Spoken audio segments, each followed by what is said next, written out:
안녕하세요.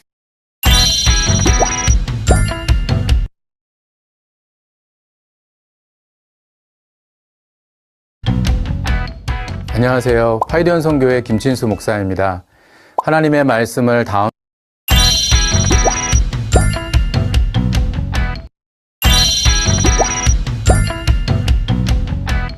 안녕하세요. 파이리온 선교회 김진수 목사입니다. 하나님의 말씀을 다음 세대에게 전하기 위해 여름 사역에 헌신하시는 모든 선생님들을 환영합니다. 우리의 삶을 온전케 하시는 하나님 말씀의 능력이 저와 여러분에게 풍성하길 소원합니다. 아울러 우리를 통해 일하실 하나님을 기대하며 강의를 시작하겠습니다. 우리나라 사람들이 드린 최초의 예배 기록을 찾아보면 1879년 10월까지 거슬러 올라갑니다. 당시 스코틀랜드 출신의 존 맥킨타이어라는 선교사가 중국 만주에서 사역하고 있었어요. 그가 자신의 사역을 정리해서 보고한 1879년 10월의 기록을 보면 당시 30명의 조선인들이 저녁 예배에 참석했습니다. 이것이 역사적으로 기록에 남아있는 조선인 최초의 예배로 알려져 있습니다. 당시 만주에서 맥킨타이어 선교사와 함께 사역했던 선교사가 한 명 더 있습니다. 그분은 바로 존 로스 선교사입니다. 맥킨타이어 선교사는 존 로스 선교사의 여동생과 결혼을 했는데 두 사람은 함께 중국 선교를 감당했습니다. 두 분의 선교사가 활동할 시기 중국 만주에는 고려문이 있었습니다. 그곳에서 활발하게 국제무역이 이루어졌어요. 당시 만주는 특정 시기, 예를 들어 음력 3월이나 6월, 8월과 같은 시기에만 통행이 허락됐습니다. 그 시기에는 수많은 상인들이 몰렸고 조선의 상인들도 예외는 아니었습니다. 이곳에서 홍삼이나 기타 조선의 물건들을 판매하거나 다른 외국의 물건들을 구하기도 했습니다.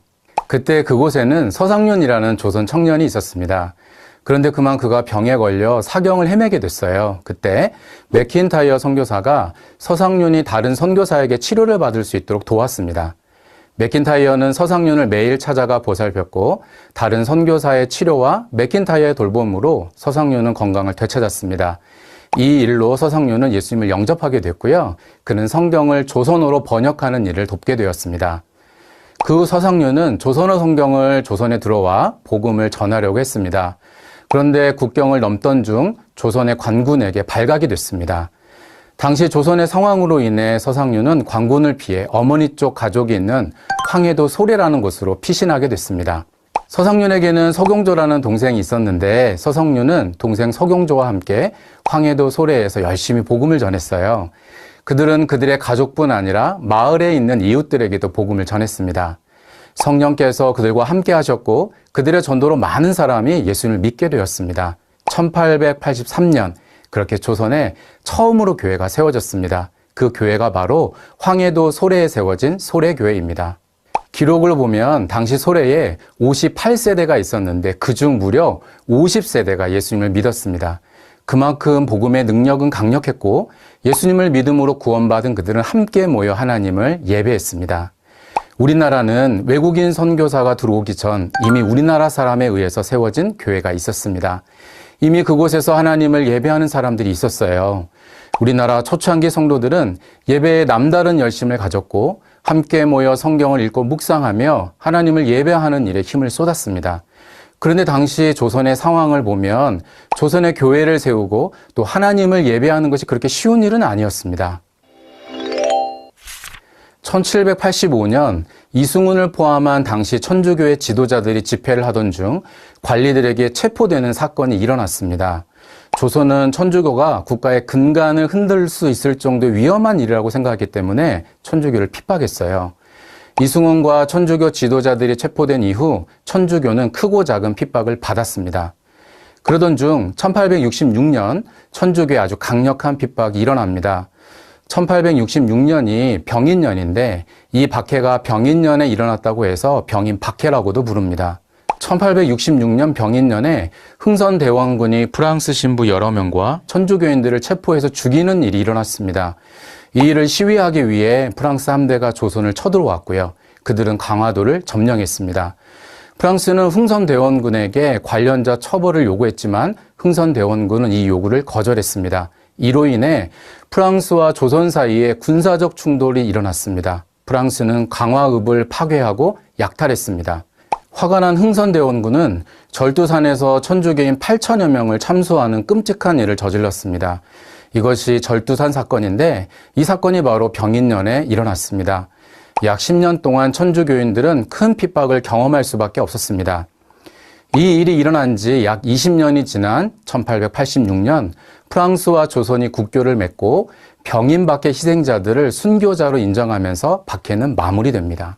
소래교회가 세워진 것이 1883년이니까 천주교에 대한 핍박이 여전히 조선에 존재할 때였습니다. 따라서 이 시기에 교회를 세우고 또 함께 모여서 예배한다는 것은 자신의 목숨뿐 아니라 가족들에게 큰 위험을 초래할 정도의 위험한 일이었습니다.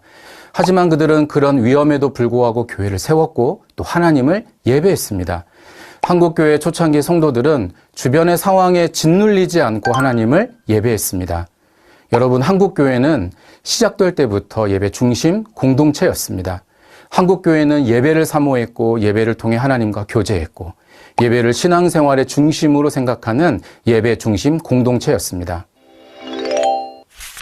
그렇다면 오늘날의 한국교회 예배는 어떤가요?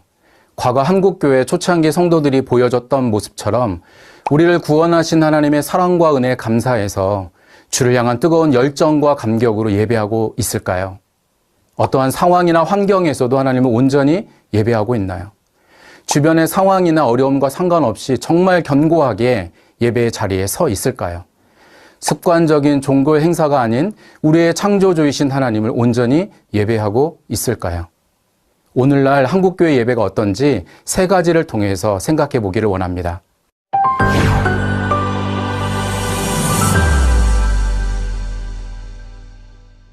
첫째, 예배의 대상에 대해서 한번 생각해 보면 좋겠습니다.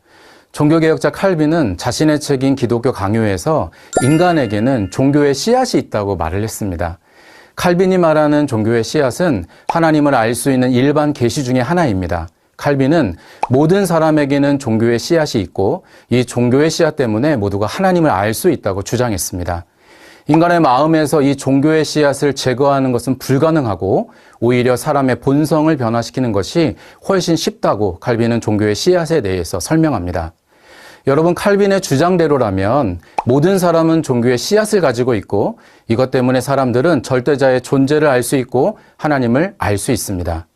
칼빈보다 약 100년 뒤에 태어나 활동했던 17세기 수학자였던 블레이즈 파스칼은 사람이 가진 종교성에 대해 칼빈과 비슷한 개념을 말했습니다. 파스칼은 모든 사람에게 하나님에 의해서만 채워질 수 있는 빈 공간이 있다고 주장했습니다. 두 사람의 주장을 종합해보면 사람은 종교성을 가지고 태어나 무언가를 예배하도록 만들어졌습니다. 따라서 사람은 그 빈 공간에 무언가를 채우려고 합니다. 그런데 많은 사람은 그 공간을 재물, 명예, 인기와 같은 것으로 채우려고 하죠. 하지만 그 공간은 그런 것으로는 절대로 채울 수 없습니다. 세상 사람들이 생각하는 그런 가치들로는 그 공간을 절대로 채울 수 없어요. 왜냐하면 그 공간은 처음부터 하나님으로만 채워질 수 있기 때문입니다. 하나님은 우리가 그 공간에 하나님을 가득 채우기를 원하십니다. 하나님을 높이고 찬양하고 하나님을 예배하는 것으로 그 공간을 가득 채우기를 원하세요. 여러분, 하지만 안타깝게도 우리의 삶의 모습을 보면 그 공간에 다른 것을 채우려고 할 때가 너무나 많습니다.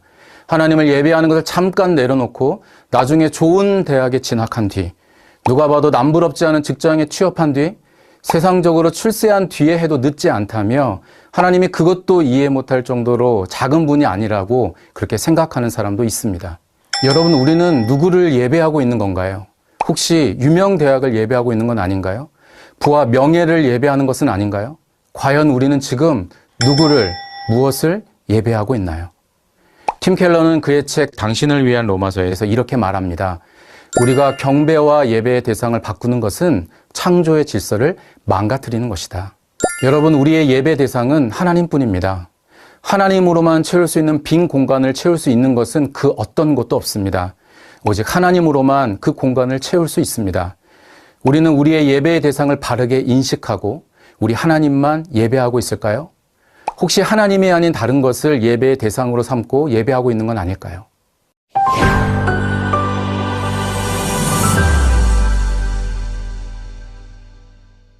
예배에 대해서 생각할 때 두 번째로 우리는 우리의 예배를 방해하는 것에 대해 생각해야 합니다. 미국의 대표적인 복음주의자였던 에이든 토저는 이것이 예배이다라는 책에서 당시 사람들이 드리는 예배를 보고 이렇게 지적했습니다. 사마리아인의 예배. 토저가 말하는 사마리아인의 예배란 자신들이 원하는 대로, 좋아하는 대로 드리는 예배를 말합니다. 즉, 음악을 좋아하는 사람은 찬양을, 설교를 좋아하는 사람은 설교를 선택해서 예배 드리는 것을 가리키는 말입니다. 다시 말해 예배자가 원하는 것을 골라서 예배하고 예배 드리고 싶지 않은 것은 거절하는 것을 말합니다. 자신이 좋아하는 것을 선택해서 드리는 예배가 바로 사마리아인의 예배입니다. 그런데 이런 사마리아인의 예배의 문제는 무엇인가요? 그것은 예배의 중심이 예배자, 즉 사람에게 있다는 것입니다. 사마리아인의 예배에서 예배가 좋았다는 것은 자신에게 감동을 준 찬양이 있었거나 자신의 삶을 만져주는 설교가 있을 때입니다. 자신의 마음을 사로잡는 찬양과 자신의 삶에 위로를 주는 설교, 그리고 흥미롭고 감동적인 예배의 순서들이 내 기대를 충족시켜 주느냐, 그렇지 않느냐에 따라 그날의 예배가 좋았는지, 그렇지 않았는지가 결정됩니다. 사마리아인의 예배는 예배의 중심이 사람에게 있습니다. 하나님을 높이며 경배하는 것보다, 죄인을 끝까지 사랑하신 하나님의 사랑에 대한 감사보다, 하나님께서 내게 원하시고 기대하시는 것이 무엇인지에 대한 발견보다 당장 내게 감동이 있는지 없는지를 더 중요하게 생각하는 것입니다. 결국 이런 사람 중심, 나 중심의 예배는 정작 예배의 대상이신 하나님이 아닌 사람에게 집중하게 됩니다. 예배를 돕기 위한 섬김과 사역도 마찬가지입니다. 예배를 섬기고 봉사하는 것에 대해 하나님이 아닌 다른 사람들의 시선을 의식하면 의식할수록, 다른 사람이 나를 어떻게 볼지, 내 사역에 대한 다른 사람의 평가가 어떨지를 생각하면 생각할수록 우리의 생각과 시선이 사람에게 향할수록 우리는 예배의 중심 되신 하나님에게서 멀어질 수밖에 없습니다. 예배를 돕기 위한 것이라고, 하나님을 높이기 위한 것이라고 생각했던 것들이 오히려 예배를 방해하는 것이 이외에도 있을 수 있습니다. 여러분, 우리의 예배는 어떤가요? 예수님을 통해 구원받은 하나님의 백성이 성령 안에서 하나님의 임재를 경험하고 그분께 반응하는 것이 예배입니다. 내가 중심이 되고 내가 주인공이 되는 것이 아니라 하나님이 중심이 되고 그 하나님을 경험하는 것이 예배입니다. 다른 사람에게 어떻게 보일지를 의식하는 것이 아닌 우리를 구원하신 하나님의 사랑과 은혜에 감격해서 하나님을 높이는 것이 예배입니다.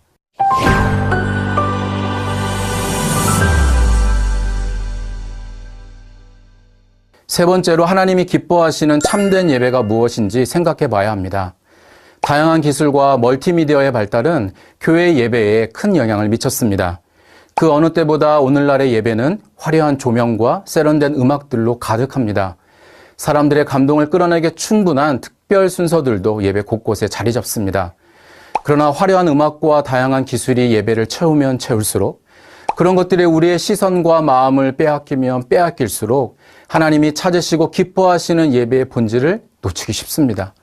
꼼꼼하게 기획된 예배, 물 흐르듯이 자연스럽게 연결되는 순서들, 예배 기획과 진행이 예배의 본질인 것처럼 생각할 수 있습니다.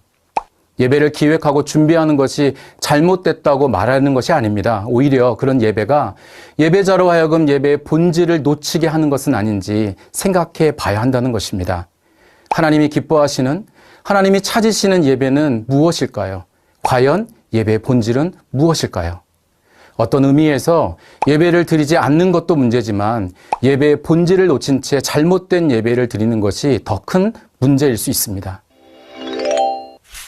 한국교회 예배에 나타나는 이런 모습들을 보면 우리는 우리의 예배의 대상이 누구인지, 즉 우리가 누구를 예배하는 것인지 분명히 정리할 필요가 있습니다. 또한 예배를 방해하는 것이 있다는 것, 오히려 예배를 돕기 위한 것도 예배를 방해할 수 있다는 것을 알 필요도 있습니다. 아울러 예배의 본질이 무엇인지, 하나님이 찾으시는 참된 예배가 무엇인지 분명히 짚고 넘어가야 합니다. 이런 이유로 올 여름 사역 주제를 나는 하나님을 예배해요 라고 정했습니다. 우리는 이 주제를 통해 우리 예배의 대상이 누구인지, 예배를 방해하는 것을 어떻게 해야 할지, 참된 예배를 드리기 위해 우리가 기억해야 할 것은 무엇인지 살펴보려고 합니다. 이 진리를 전하기 위해 예수님이 보여주신 예배와 관련된 사역과 가르침을 본문으로 삼았습니다. 우리는 예수님이 보여주셨던 세 가지의 가르침과 사역을 통해 예배에 대해 정리할 것입니다. 먼저 마태복음 4장에서 예수님이 사탄에게 시험을 받는 장면을 통해 우리의 예배 대상은 오직 하나님뿐이라는 것을 나누려고 합니다. 둘째, 마태복음 21장에서 예수님이 예루살렘 성전에서 보여주셨던 모습을 통해 예배의 방해 요소를 깨끗하게 해야 한다는 것을 배울 것입니다. 끝으로 요한복음 4장에서 예수님과 수가성 여인과의 대화를 통해 하나님이 찾으시는 참된 예배를 정리할 것입니다. 올 여름 사역을 통해 우리는 오직 하나님만 예배해야 하고 예배를 방해하는 것을 깨끗하게 하고 영과 진리로 예배해야 한다고 선포하려고 합니다. 우리에게 너무나 익숙하지만 반드시 알아야 할 예배를 함께 생각하고 나누려고 합니다. 이 여름 사역을 시작하기 전 우리가 먼저 우리의 예배를 돌아보기를 소원합니다. 다른 것이 아닌 오직 하나님만 예배하고 있는지, 예배를 방해하는 것을 깨끗하게 함으로 집중해서 하나님을 예배하고 있는지, 성령 안에서 진리 안에서 예배하고 있는지 우리가 먼저 우리의 예배를 살펴보길 원합니다. 죽을 수밖에 없는 나를 구원하신 하나님의 사랑, 그 사랑과 은혜에 감격해 눈물로 가득했던 우리의 첫 예배, 다시 한번 그때 그 예배의 감격을 회복하길 원합니다. 그리고 그런 우리의 예배가 자연스럽게 우리 다음 세대의 예배가 되는 그런 올 여름 사역이 되기를 기도합니다. 지금부터 각과의 기호를 살펴보겠습니다. 여러분 화면을 보고 일과의 제목을 같이 읽어볼까요? 하나님만 예배해요. 포인트도 한번 읽어보죠. 오직 하나님만 예배하라. 예배의 대상이 오직 하나님뿐이라는 것을 알고 하나님만 예배하기로 다짐하는 것이 일과의 목표입니다. 공생애를 시작하기 전 예수님은 광야에서 사탄에게 3가지 시험을 받았습니다. 일과의 본문인 마태복음 4장을 보면 사탄이 마지막 3번째 시험을 위해 예수님을 지극히 높은 산으로 데려갑니다. 사탄은 예수님에게 천하만국과 그 영광을 보여주며 자신에게 엎드려 경배하면 모든 것을 주겠다고 예수님을 유혹합니다. 사실 사탄이 말한 것, 즉 천하만국과 모든 영광은 예수님이 십자가에서 죽으시고 부활하신 후에 받게 될 것입니다. 하지만 사탄은 예수님이 가야 할 고난의 길, 십자가의 길이 아니라 쉽고 편한 길이 있다고 예수님을 유혹한 것입니다. 그것은 다름 아닌 자신을 경배하는 것이죠. 사탄은 예수님이 자신을 경배하면 십자가의 고통과 모욕을 당하지 않아도 즉각적으로 모든 것을 가질 수 있다고 유혹했습니다. 자신을 경배하면 모든 것을 주겠다는 사탄의 시험에 예수님은 신명기 6장 13절을 인용하심으로써 사탄의 시험을 물리치셨습니다. 신명기 6장 13절은 이렇게 말씀합니다. 내 하나님 여호와를 경외하며 그를 섬기며 그의 이름으로 맹세할 것이니라. 이 말씀은 가나안 땅 입성을 앞둔 이스라엘 백성들에게 모세가 전한 말씀입니다. 모세는 이스라엘 백성들이 가나안 땅에 들어가도 하나님을 경외하며 하나님을 섬기는 삶을 살아야 한다고 도전했습니다. 가나안의 여러 우상들이 아닌 오직 여호와 하나님만을 예배하며 살아야 한다고 도전했습니다. 예수님은 신명기의 말씀을 인용하심으로써 모세의 그 도전을 상기시키셨습니다. 예수님은 예배의 대상은 오직 하나님뿐임을 선포하며 사탄의 시험을 물리치셨습니다. 본문 마태복음 4장 9절에서 사탄이 예수님에게 자신을 경배하라고 할 때 경배라는 단어에 사용된 헬라어는 프로스퀴네오라고 하는 단어입니다. 여러분 이 단어는 신약 성경에서 예배를 뜻하는 단어로 사용됩니다. 즉 사탄이 예수님에게 요구하는 것은 자신을 예배하라는 것입니다. 사탄은 예수님이 자신을 예배하면 천하만국과 그 영광을 주겠다고 시험했습니다. 그런 사탄에게 예수님은 마태복음 4장 10절에서 사탄이 아닌 여호와를 경배해야 한다고 말씀하셨습니다. 예수님이 말씀하신 경배라는 단어의 헬라어도 역시 프로스퀴네오입니다. 즉 예수님은 자신을 예배하라는 사탄의 요구에 하나님을 예배해야 한다고 말씀하신 것입니다. 여러분 우리의 예배 대상은 오직 하나님뿐입니다. 우리는 다른 것이 아닌 오직 하나님만 예배해야 합니다. 하나님의 자녀들인 우리는 오직 하나님만 예배해야 합니다. 오직 하나님만 예배하는 저와 여러분 되길 기도합니다. 우리 다 같이 일과의 제목을 외치면서 일과를 마치겠습니다. 하나님만 예배해요. 이과의 포인트를 같이 읽어볼까요? 예배를 방해하는 것을 깨끗하게 하라. 마태복음 21장 12절과 13절 말씀이 이과의 본문입니다. 예배를 방해하는 것이 무엇인지 알고 그것을 깨끗하게 제거하고 하나님을 예배하기로 다짐하는 것이 이과의 목표입니다. 본문은 6월절에 예수님이 예루살렘을 방문했을 때의 일을 기록하고 있습니다. 유월절과 같은 유대인들의 큰 명절에는 이스라엘 국내 거주자뿐 아니라 외국에 사는 많은 디아스포라 유대인들이 하나님을 예배하기 위해 예루살렘에 왔습니다.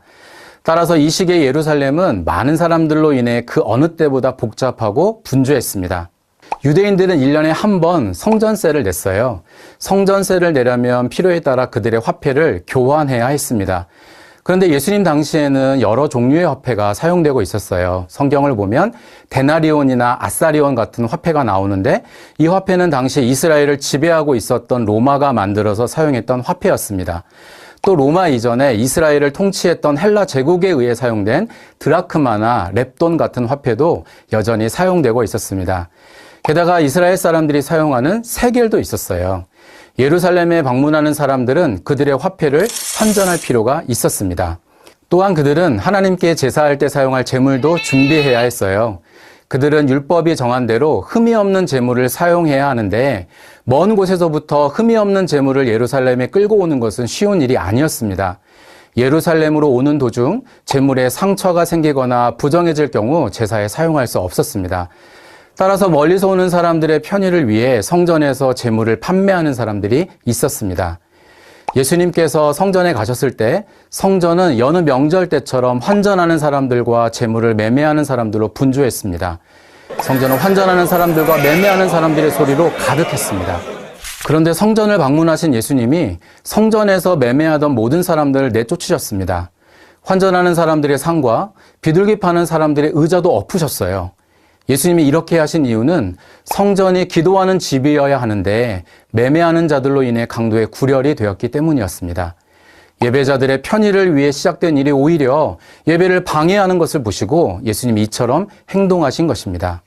성전은 기도하는 곳이어야 하고 하나님과 친교를 위한 장소여야 합니다.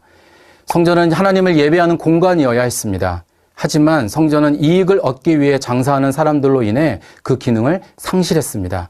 예수님은 성전이 다시 본래의 기능, 즉 하나님을 예배하는 공간이 되도록 성전을 깨끗하게 하셨습니다.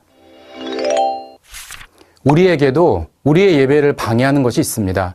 그 자체로 예배를 방해하는 것이 있고 또 예배를 돕고 섬기는 일이 오히려 예배를 방해할 수도 있습니다. 우리는 우리의 예배를 방해하는 것이 무엇인지 알아야 하고 그것을 깨끗하게 함으로 하나님을 예배해야 합니다. 우리의 예배를 방해하는 것을 깨끗하게 함으로 예배하는 저와 여러분 되기를 기도합니다. 그러한 마음을 담아 이과의 포인트를 이렇게 정리했습니다. 예배를 방해하는 것을 깨끗하게 하라. 여러분 3과의 포인트를 같이 읽어볼까요? 영과 진리로 예배하라. 3과에서는 하나님이 기뻐하시는 참된 예배가 무엇인지 알고 그렇게 예배하기로 다짐하려고 합니다. 예수님께서 유대를 떠나 북쪽 갈릴리로 향하셨습니다. 당시 유대인들은 사마리아인들과 교류하지 않았고 이로 인해 사마리아 지역을 지나지 않았습니다. 그들은 유대에서 갈릴리로 가거나 또는 반대로 이동할 때 시간이 걸리더라도 요단강을 건너 돌아가는 경로를 선택했습니다. 하지만 예수님은 여느 유대인들과 달리 사마리아를 통과하셨어요. 예수님은 사마리아 지역의 수가성 우물가에서 물을 기르러 온 여자를 만났습니다. 그 여인은 예수님과의 대화 도중 예수님이 평범한 유대인이 아니라 선지자라고 생각했습니다. 그러자 그녀는 유대인들의 주장처럼 예루살렘에서 예배하는 것이 맞는지 아니면 사마리아인들의 생각대로 그리심산에서 예배하는 것이 맞는지 예수님께 물었습니다. 예배 장소에 대한 의문은 사마리아인들에게는 아주 오래된 질문이었습니다. 사마리아인들은 그들이 가진 사마리아 오경에 근거해 그리심산에서 예배하고 있었습니다. 반면 유대인들은 성전이 있는 예루살렘에서 예배했죠. 유대인들과 사마리아인들은 각각 그들이 예배하는 장소가 옳다고 생각했습니다. 예배드릴 바른 장소에 대한 질문에 예수님은 예루살렘도 아니고 그리심산도 아니라고 말씀하시죠. 하나님은 영이시고 무소부재하신 분이시기 때문에 특정한 장소에 제한되지 않습니다. 하지만 당시 사람들은 예배드리는 장소가 중요하다고 생각했습니다. 예배드릴 장소에 대한 질문에 예수님은 하나님이 찾으시는 참된 예배에 대해 이렇게 말씀하셨습니다. 요한복음 4장 24절 말씀이죠. 하나님은 영이시니 예배하는 자가 영과 진리로 예배할지니라. 예수님은 수가성 여인과의 대화를 통해 참된 예배는 장소의 문제가 아니라고 말씀하셨습니다. 하나님이 기뻐하시는 참된 예배는 영과 진리로 드리는 예배이며 하나님은 그렇게 예배하는 자들을 찾는다고 말씀하셨습니다. 여러분, 그렇다면 영과 진리로 예배하는 것은 무슨 뜻일까요? 예수님을 나의 구원자로 믿으면 성령 하나님께서 우리 안에 거하십니다. 영으로 드리는 예배는 이 사실을 믿고 드리는 것을 뜻합니다. 또한 진리로 드리는 예배는 우리에게 구원의 진리를 주신 예수님 안에서, 또한 하나님의 진리인 성경 안에서 드리는 예배를 뜻합니다. 즉, 영과 진리로 드리는 예배란 예수님께서 자신을 믿는 사람들에게 주시는 성령 안에서, 그리고 예수님의 인격과 가르침을 통한 하나님의 진리 안에서 드리는 예배를 말합니다.